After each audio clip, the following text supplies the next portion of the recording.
Köszöntöm Önöket, a Hegyvidék TV sportmagazinját látják. Aviva torna, pilates vagy jóga. Mi a különbség és a hasonlóság az említett mozgásformák között? Kiknek miért ajánlott és milyen jótékony hatásai vannak, nem csak a nők egészségére? Mindezt megtudhatják, ha most velünk tartanak. Mai adásunkban 3 szakértő mutatja be a különböző mozgásokban rejlő lehetőségeket.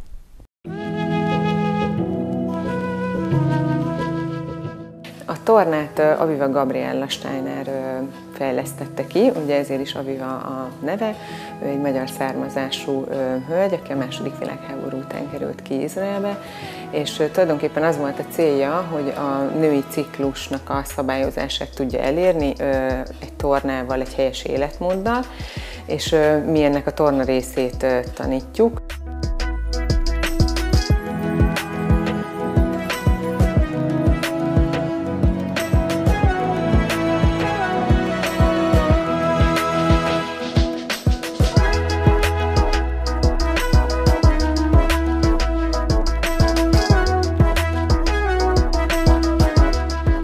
A hormonháztartásra hat ez a torna, tehát hormonálisan próbálja meg a ciklus szabályozni, de minden mellett van egy fizikai, mechanikai hatása is, ami által különböző nőgyógyászati problémákra jó, mint a ciszta, mióma, polip és a ciklusbeli mindenféle eltolódásokra. Ezáltal ugye segíti azt, hogy az ember a ciklusát jobban tudja tervezni, a fogamzásba, a tudatos családtervezésbe tud segítséget nyújtani.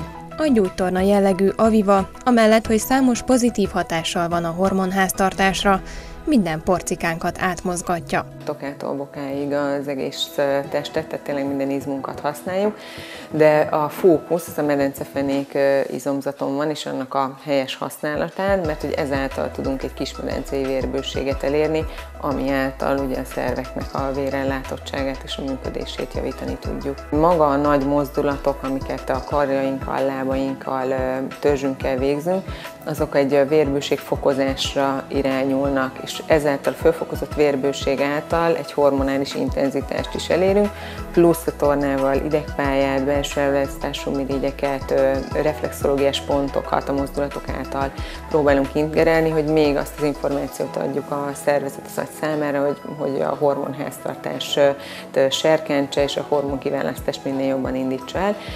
És akkor ugye van ez a medencefenék használati része, amikor ugye ezt a vért, ami hormonokkal, oxigénnel, ásványanyaggal dúsított, ezt próbáljuk a kismedencébe bejuttatni, és ott egy ugye fokozott vérbőséget elérni, ami ugye a szerveknek a működésére pozitívan hat, és a kismedencében ugye a hormonkiválasztást is serkenti. Egy általános jólét mellett különböző betegségek megelőzéséhez és kezeléséhez is segítséget nyújthat ez a természetes módszer. Mivel az élet hosszig tart ez a női lét, vagy akár a férfi lét is egy életet hosszig tart, ezért mindig elő lehet venni ezt a tornát, amikor szükség van rá.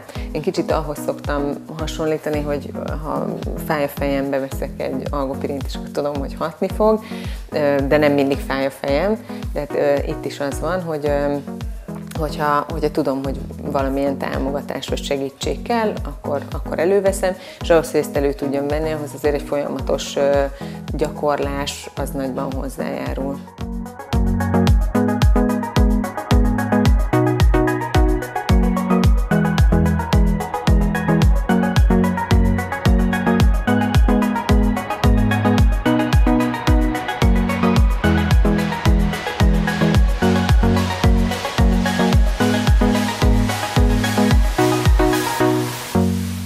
Maga a torna az egy félórás mozgássor, ami a 4 órás tanfolyam elején meg végén is minden hihetetlenül szokott hangzani a részvevőknek, hogy ezt mind meg lehet csinálni fél óra alatt, de valóban fél óra alatt meg lehet csinálni. És utána ezt hetente többször kell gyakorolni. Van lehetőség ugye a gyakorlórán, de én szoktam bátorítani a hölgyeket, hogy otthon is, mert Aviva ezt kifejezetten úgy találta ki ezt a tornát, hogy otthon végezhető legyen. Az általános tapasztalat az, hogy ez a 3-6 hónap gyakorlás, ami jót tesz. Az Aviva torna jótékony hatásai akár pár hét alatt is érezhetők, és nem csak nőknél, hanem férfiaknál is. A férfiak is tudják végezni ezt a tornát, illetve Aviva kidolgozott egy kifejezetten férfiak számára ajánlatos tornát, ami az ő fizikai képességeik, adottságaik és anatómiájukhoz sokkal jobban passzol. Nekik is van egy hormonális része, meg van egy fizikai része, és ez a fizikai része, ez főleg ugye a prostata egészségére, és ezáltal a jó hormonális és nemi működésre tud pozitívan hatni. Ha már a férfiaknál tartunk, tudták, hogy a pilates sem egy kifejezetten női mozgásforma? A pilates az igazából egy olyan torna, amit bármilyen életkorban bárki el tud kezdeni, nem szükséges hozzá semmiféle elősportolói élet. Férfi találta ki férfiaknak, ez egy nagyon lényeges dolog, mert nagyon sokszor azt gondolják, hogy ez egy női torna, ami ugye nem igaz.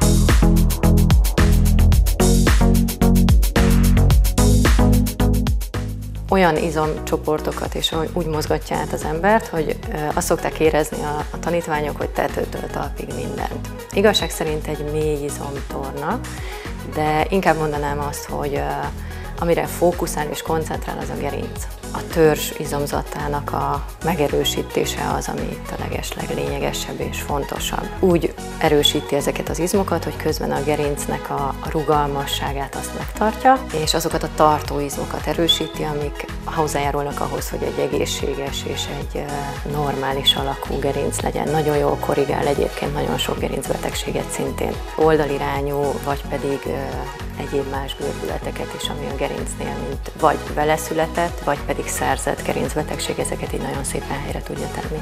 A pilates az Avivához hasonlóan nem csak betegségek kezelésére, de megelőzésére is kiváló, ha minél korábban, akár már 13 éves kortól elkezdjük gyakorolni. Olyan dolgokban tud segíteni, hogy mondjuk szülés előtt. Tehát ha valaki ezt elkezdi 20 éves korában, akkor egy olyan állapotban fog menni szülni, hogy utána így tud helyrejönni. Tehát nekem van több olyan tanítványom, aki előbb kezdett pilatesezni, és utána vállalt gyereket, és a regenerációban is nagyon jól segít, és valóban a prevenció. Tehát, hogy ne akkor jöjjenek, hogy az emberek zöme akkor jön, amikor már jaj, ez is fáj, az is fáj, nem tudok rendesen ülni, nem tudok kiegyenesedni, hátam fáj, derekam fáj, nyakam fáj, stb. Ha viszont rendszeresen valaki ezt gyakorolja, akkor az összes megelőzhető. A pilatesnek különböző nehézségi fokozatai vannak, a kezdő, középhaladó és haladó gyakorlatok pedig variálhatók. Erőnlét, kitartás, izomzat, erősítés, ez mind benne van. Tehát nem egy könnyű torna. Nagyon sokszor gondolják azt, hogy az ember bemegy, és akkor így kényelmesen így lefekszik a földre, hiszen hát csak a földön fekszenek, akik a pilates órára jönnek.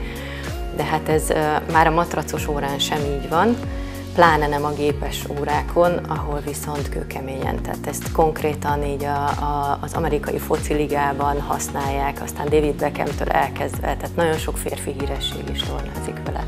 A pilates néhány hatása már az első 2-3 alkalom után érezhető, az idő előre haladtával pedig akár teljes testalkatunk megújulhat. Az egyenesebb testtartás, rugalmas gerinc, szálkás izomzat, tónusos test, ami nagyon-nagyon lényeges, hogy akármilyen testalkatod van, egész egyszerűen elkezded csinálni, azt veszed észre, hogy nem ez a itt plöttyet, ott plöttyet, hanem hogy tónusos lesz tőle az ember, nagyon-nagyon szépen. Még az is, aki egy kerekebb alkat, vagy magasabb, vagy robosztusabb, ők is szépen szálkásodnak. Van a pilatesnek egy olyan, hogy 10 alkalom, 20 alkalom, 30 alkalom után mit érez az ember.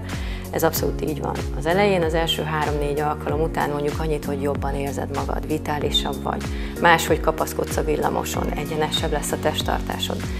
De ezek tényleg nüansznyi dolgok. Amikortól látványosan elkezd alakulni a test, olyan, mint egy testszobrázat, az körülbelül egy ilyen 3-4 hónap. De csak és kizárólag rendszeres gyakorlással. Tehát az, hogy valaki heti egyszer eljön, jól érzi magát, az nagyon jó, de változás csak akkor jön, hogyha ez így minimum heti 2 alkalom. És aztán ilyen 2-3 év után brutális tud lenni. A pilates és a jóga bár sok dologban hasonlít egymáshoz, fontos, hogy azokat ne keverjük össze. Mindkét mozgás a mély izmok erősítésére fókuszál, szálkásít és segít az izmok ruganyosságában. Az igazi különbséget viszont a különböző légzéstechnika jelenti. A jogánál a cél, hogy a mozgás az együtt történjen a légzéssel, illetve szinte a légzés egy pillanattal előbb történik, mint maga a mozdulat. Mindent vagy belégzéssel, vagy kilégzéssel csinálunk egy-egy jóga gyakorlás során. Pilátesben orron beszálljon ki történik a légzés, azon kívül egy bordakosárbeli légzés is, ami szintén teljesen más, mint az embernek a normális légzése. Ez ad egy olyan alapot, erre épülnek rá úgy a gyakorlatok, hogy a légzésnek nagyon fontos funkciója van, hogy az ember nem tud másra koncentrálni. Tehát eljön az órára, és onnantól kezdve, mintha kisöpörtek volna a fejéből mindent. A jóga az a légzéssel kooperál.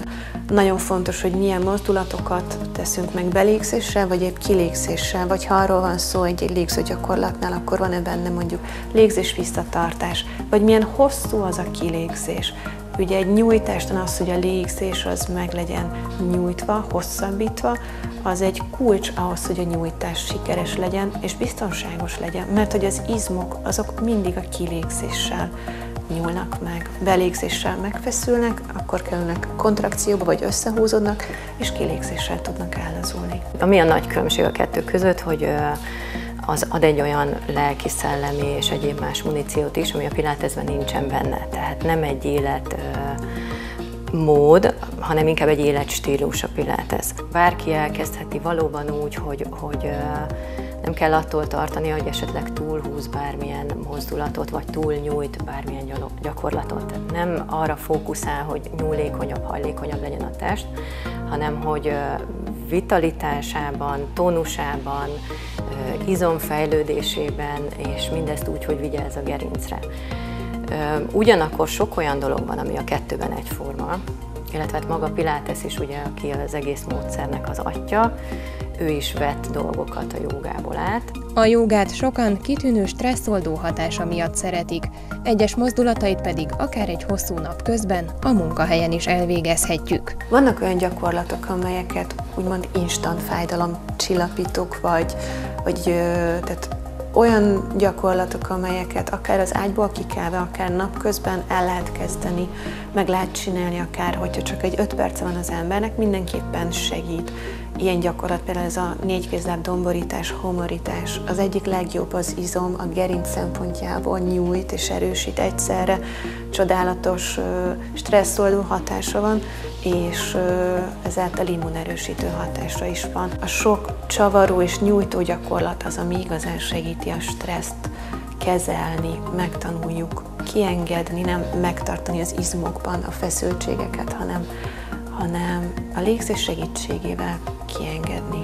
Mint minden sportnál, így az Aviva tornánál, a Pilatesnél és a jogánál is fontos, hogy eleinte szakemberrel végezzük a gyakorlatokat, aki tudja korrigálni és irányítani a mozgásunkat, a felmerülő fájdalmak vagy sérülések elkerülése érdekében.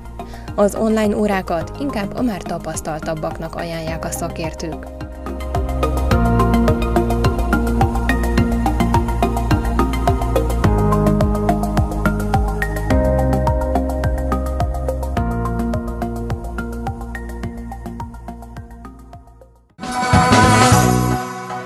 Önök az Ittert látták, köszönöm, hogy velünk tartottak, minden jót viszontlátásra!